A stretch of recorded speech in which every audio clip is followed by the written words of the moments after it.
In 1884 and 85, Cunard would press into service Umbria and Etruria, which were both great steps forward for the company. But by the end of the decade, competition would also enter service, in the form of the Inman Lines City of Paris, the White Star Lines Majestic, and Hamburg America Lines Augusta Victoria. As far as the timeline goes for ship design, Umbria is what we would consider evolutionary, where it takes the preceding design and simply improves upon it, whereas the likes of the City of New York would take previous designs and alter a commonality between it and its predecessor, and this would be a revolutionary design. In this case, we're looking at the addition of an engine and propeller, introducing the twin-screw service with increased service speeds. Initially, it did not appear that the twin-screw vessels would be threats to the single-screw Cunarders, as when the City of New York entered service, Cunard noted, "She has certainly not proved herself an unqualified success, except as an advertisement for the Umbria," and this was as the result of poor food appointments and disorganization in the engine room. However, this would change with the City of Paris entering service, followed up by the 2 White Star liners and the 4 Hamburg America liners. Cunard normally took its time, placing much effort and research into designing its next express liners, but in this case its position was forced to move rapidly.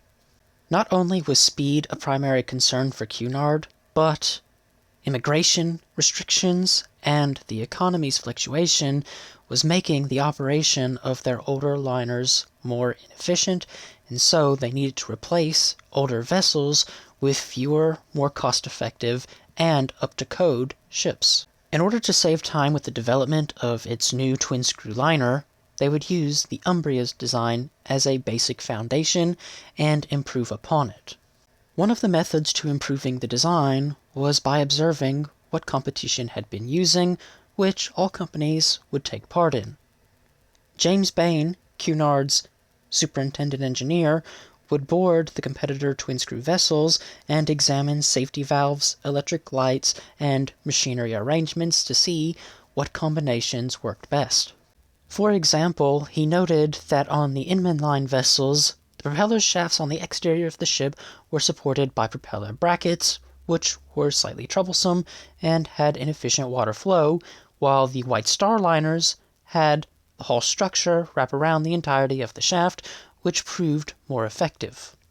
As for safety, the new Cunarders would follow Admiralty specifications in the event the ships were requisitioned for use in wartime, but these specifications were so extensive that they improved safety during peacetime accidents.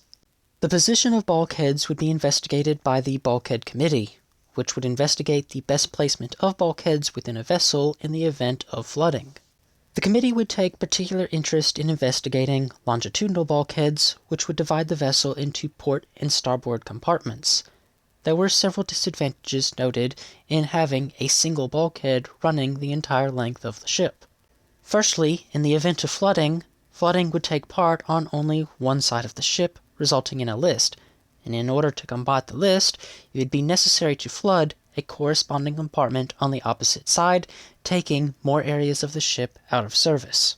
Secondly, the boiler arrangement would see 3 rows of boilers. This meant there was a boiler in the center line of the ship where a longitudinal bulkhead would be placed, and this would require that the boiler also be divided into a left and right-hand chamber.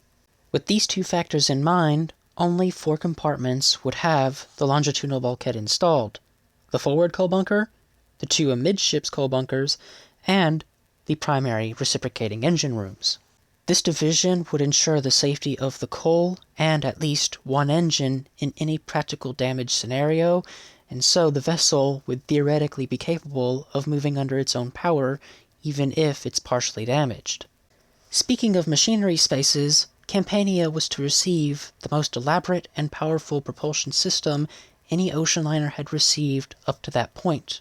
The ship would receive 12 primary double-ended boilers with an 18-foot diameter and 17-foot length with 8 furnaces. They would receive 1 auxiliary boiler with an 18-foot diameter and 11-foot length with 4 furnaces, and a second auxiliary boiler with a 10-foot diameter and a 10-foot length with only 2 furnaces. They would supply steam to 2 of the most powerful reciprocating engines constructed up to that date. They would have cylinders of 37, 79, and 98 inches in diameter, pushing the reciprocating arms at strokes of 69 inches, producing 15,000 horsepower per engine for a total of 30,000 horsepower.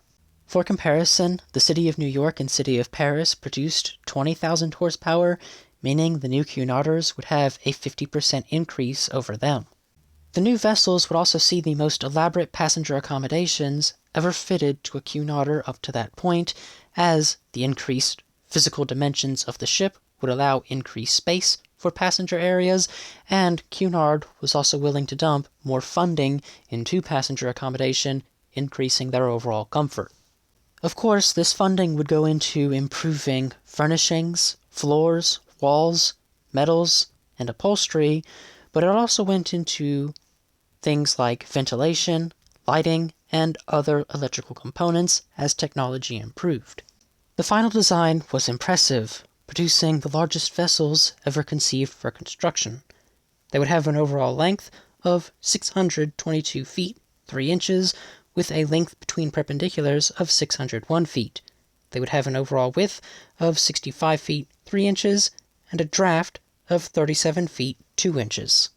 The ships would have a maximum displacement of 19,450 tons, and utilizing their 12 primary boilers, 2 reciprocating engines, producing 30,000 shaft horsepower, and 2 propellers, they were capable of achieving 22.58 knots.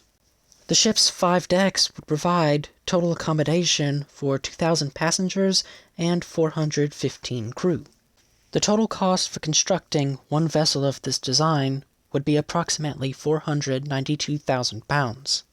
On the 11th of August 1891, Cunard would place 2 orders with the Fairfield Shipbuilding and Engineering Company for 2 express liners of this new design.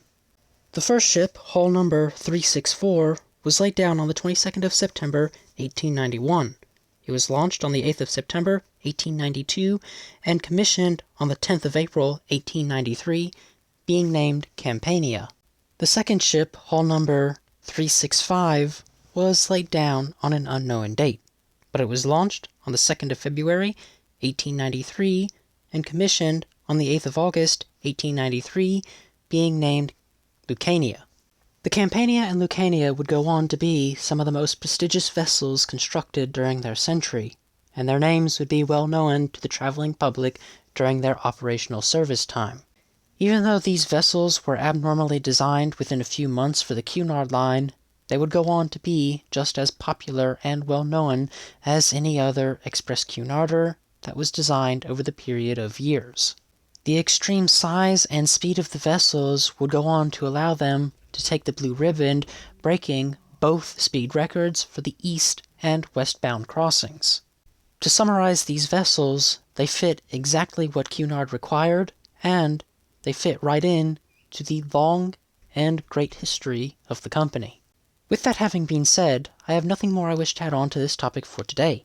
So, if you have learned something new in this video, why not leave a like and a comment down below, and have a wonderful day.